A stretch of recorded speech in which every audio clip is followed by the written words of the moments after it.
Well, the word of the day, maybe the word of the month in GOP politics, is process. Many voters are worried about the GOP process of nominating their candidate, allegations of delegate stealing, fears of contested convention shenanigans, and more. Over the weekend, the Colorado State GOP convention took place, and Ted Cruz scored a total victory, taking all 34 delegates. That without a single vote cast by a Coloradan. The process, folks.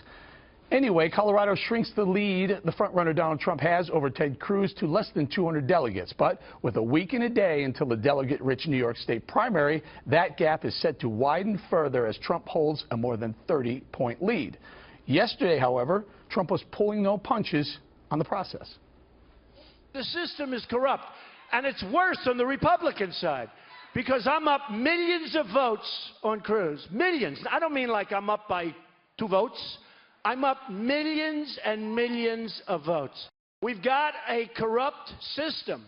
It's not right. We're supposed to be a democracy. We're supposed to be, you vote and the vote means something. Well, Cruz, of course, firing back. Donald has been yelling and screaming.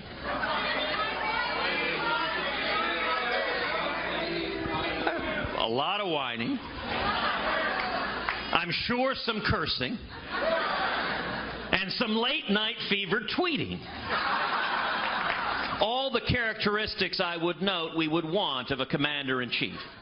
All righty, KG, bring us up to speed. A big weekend for Ted Cruz. He got all 34 Colorado votes. He did, and but this is also kind of what Trump is doing, is really pushing forward that narrative of, like, don't disenfranchise people, cast a vote, make it count, this process, and he's kind of setting the tone for what the argument might be if it goes to a contested convention, to say, we don't want to do politics like this. We want people's votes, rights, who they want to vote for, to be listened to and counted. So Colorado, he was making it more along the, lion Ted narrative, sneaky Ted narrative. Oh, he went and stole the votes from Colorado. What about the people in Colorado? So see if that sticks. You want to talk to us a little bit about the process? I mean, look, that is the process. Like it or not, in Colorado, they decided that way. The delegates are going to be deciding who they're going to vote for in the nominating process. They canceled the straw vote. And what they did was they did it by congressional district. And then they had this weekend the party, the Colorado State Republican Party convention. And that's where you see that when you don't have the infrastructure, you don't have the players on the ground, when you don't know the rules of the game, guess what? You lose. And not only lose, completely lose, 34-0. So this is what, Paul Manafort, who Trump has brought on now to handle, to kind of, shepherd his delegate handling responsibility, said, okay, forget about it, because we even sent in ballots with the wrong names on it. We didn't tell people who were the Trump delegates in Colorado. He admitted the mistakes. He says now going forward, give him a week or so, he's going to get this together. But for right now, you got to say, those were the rules of the game, and you lost. You can't, Manafort says Gestapo tactics. Yeah, he did. On Meet the Press interview with Chuck Todd, I created a lot of firestorm of Twitter activity after he said that. On the other side, let's talk the other side of the process. Comes in New York State a week from Tuesday, and all of a sudden you get 52% of the vote, and you basically have a chance at every single 95 delegates available. That's true, and that would be another 100, right there. But it really does stress that point to, I think, average people who haven't necessarily followed the process so closely, how sort of tied up and intricate and political it really is. I was just talking to somebody who was a delegate in Colorado, and she was saying, 4 months, there have been calls and meetings and this and that and the other thing, and she's been approached by everyone. Not a word from Trump. He has no infrastructure, and he's just kind of counting on that megaphone, which works really effectively in places like New York, where he is really well known and where it has this kind of a nominating process. But in a place like Colorado, it doesn't count at all. And to Americans in other states, I think it's kind of shocking that this is how it works. What's shocking to me, Jesse, is that what we see, the process that we're seeing, and I frankly didn't even realize it was this way, that the votes, when people stand in line and they vote for somebody, it's really not even a vote. No. It's kind of a recommendation. That's right. It's like, I suggest you do this, but there's no strings attached. It's corrupt, but Trump knew it was corrupt, and he got out-hustled on the ground.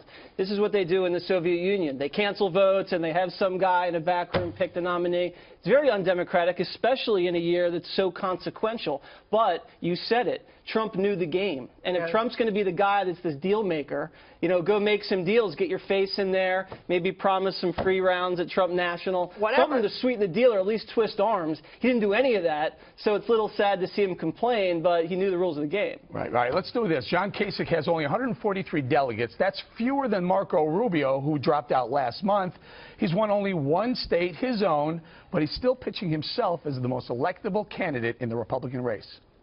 I'm the only one that consistently beats Hillary Clinton in the fall, and there is great concern in the Republican Party that we're not just talking about the presidential race, that frankly, if we get blown out in the fall, which I think we would with both Cruz and Trump, we could lose the United States Senate. We would lose seats all the way from the State House to the courthouse.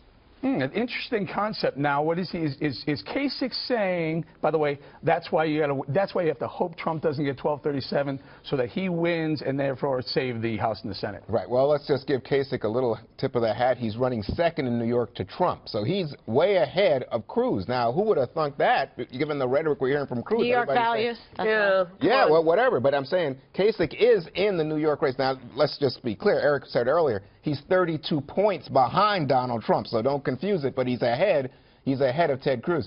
So what he's trying to do is appeal to party unity, specifically in that argument that he made in the latter half of his statement about the impact on Senate races, the impact on House races, and then he said down to the courthouse, that many of the party elders are worried about the Trump-Cruz effect down ballot.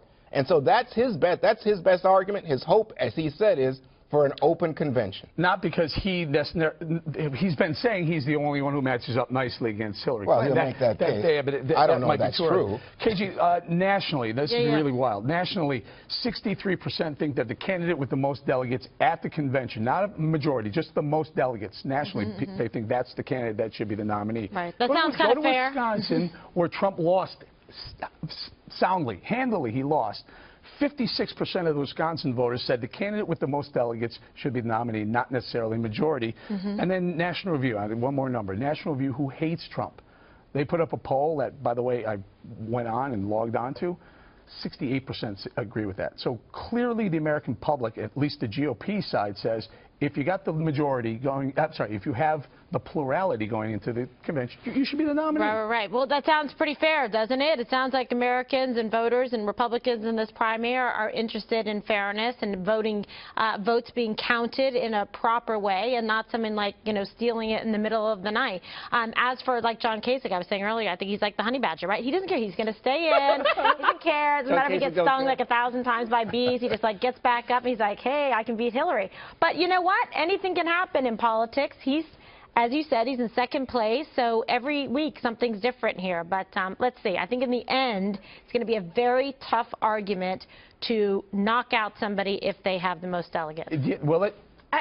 Yeah, I think the rules are the rules. I mean, it's not the person who has the most delegates when you show up at the convention. If they don't get over the threshold, you can't change the rules because you don't like how it turned out. I mean, I know the majority of Americans may feel that way, and maybe when those delegates are going in there and they're casting their ballot, they could think about that. But it's still, you have to play by the rules as they are. As for Kasich, I mean, the honey badger thing just makes me laugh hysterically because, so this is his latest plea. You know, he says the April calendar plays in our favor. We're looking to finish strong and win some more delegates. Like, not win the whole thing because it's not possible, but we're going to win, you know, maybe one or two more. More of attrition. We can do it. But, Jesse, the rules aren't even made yet. They make the rules at the convention, for that convention.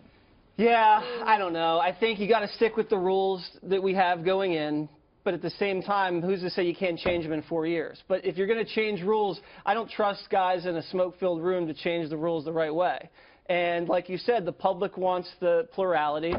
Go with the public. But I don't think this party's ever going with the public. They do what the big wigs but you want, also set up and that's how it's going to play out. Yeah, and he's right. You set up your game plan based on what the rules are, the parameters, the guidelines. Like when you go in to play football, you expect that there's going to be 4 quarters, right? You're not going to expect that you're going to be, hey, let's just cut this off at 3 because we didn't like, you know, you had momentum going forward and we don't want that team to win. It's just you know what's interesting is that, in fact, Trump and Cruz want to use the rules against Kasich.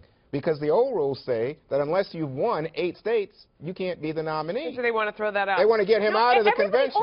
That's why you have rules, because everybody wants to win all the time. You can't rewrite them. I mean, you have to set the rules ahead of time, because obviously everybody in here wants to be the nominee and wants to be the president. This is why people hate politics, because you think you know what you're talking about, and then all of a sudden it's like, oh no, look here, not you. And really, that is it. Rule 40, there's 42 rules in the RNC. The 42nd rule says more than half of the rules, the ones that really count, are deemed temporary. And they'll figure out what the permanent rule is going to be a week before the convention. Are you kidding me? This sounds like a different country, doesn't it? You wait in line 5 hours, you put your vote in, it becomes a recommendation when it gets to the convention. Someone you're not even running right now might end up being... Rubio! Hey, Rubio could win this whole thing. You know why that's Waters. so, you know why that's so important? Right Waters in. Think about this for 1 second. Yeah. If Marco Rubio is doing what John Kasich is doing, you got to think that that's the play that the GOP is going to go for. Rubio's going to say, listen, I beat Hillary head-to-head bigger than I beat Kasich beats Hillary head-to-head. So why did you play drop that card? Why did you Rubio drop? He should have stuck in. Are you kidding me? He could have played Kingmaker. No, he didn't want to play. Wait, he still has more delegates than Kasich and more states. Right. Because he didn't want to. Right now, let's give everybody a realistic update on this. Oh, okay. Right now, Donald Trump, even with the lead he has, would have to win more than 60% of the... 58. Well, about 60. Some people have it higher. 60% or so, I'll give you that, of the remaining delegates from now on in order to get to 1237. And Paul Manafort said... What does Cruz need? He needs like 80 something. Right. Yeah. And by the way, Kasich needs 120. How is that possible? Right? Okay. But Paul Manafort also says that right now he expects that this will go to California. That means June. That means no candidate, nobody will get to anything, even in the frontrunner's top delegate counters estimate by the California primary. Hang on to this. What would the media do if any other candidate had this happen to him? Check out this cover of the Boston Globe from yesterday. The paper created a fake front page imagining what a Trump presidency might look like, and other media outlets actually covered the story as if it were real news. Now, here's Trump's reaction to this stunt. How about that stupid Boston Globe? It's worthless, sold for $1. Did you see that story? The whole front page, they made up a story that they pretended Trump is the president. And they made up the whole front page is a make-believe story, which is really no different from the whole paper for the whole thing. I mean, the whole thing is made up. All right, Melissa, New York Times bought the Globe in '93 for $1.1 billion, Right. and sold it in 2013 for $70. They lost 94% of the value of that company. That's right. I mean, it was bought eventually for, what was it, $50 million? You can't even get an apartment in New York for $50 million. They got all of the Boston Globe for that money. It's ridiculous. This is a classic Hail Mary from, like he said, a failing newspaper. That said, it is opinion. It is satire in the tradition of this country. So I can respect a stab at humor and then, you know, in the satirical sense. I can't imagine them doing it to Bernie Sanders, though. I mean, they could have followed that logical conclusion, had people in, you know, bread riots as we become a socialist country. Can you imagine they did to Hillary Clinton? Yeah. Lord. What's the... I mean, okay, I get it. You want to have some fun, but like Melissa said, are they that desperate for an eyeball? I don't think so. We're all talking about it. You know, here in New York, the New York Daily News is on their own agenda going their tirade against Trump. You see this in newspapers. The Philadelphia papers have done it to some extent too. So Boston, New York, Philadelphia. What do you see here? Well, they think that Trump is running a campaign unlike any other, and they're willing to do things unlike each other to say this guy's a potential demagogue. This is the whole front page. They didn't just do a fake, funny Not headline or an FU headline. I know. This is the whole front page. And where they the other actually big difference, everything. Juan, I like every story. Deportations to begin. I think a lot of people in America would like that. Oh my It's like the New York Times doing We're starting with you, I mean, Juan. this is across the globe. It's like the New York Times doing. When you talk about the Post and the Daily News, like they have this back and forth, left and right. When you see them doing things on the front cover where they're being kind of cheeky and they're being sarcastic, it's not normal for the Globe to do this. It would be like doing the New York Times doing something like that. You know what it reminds me? You know when these people are on their deathbed in the obituary it says, you know, instead of flowers, vote against Barack Obama. This is what the Globe is. They're dying. This is their last wish. Instead of a real reader, here we're going to catch you with this one. Okay. I'm going to leave it right there.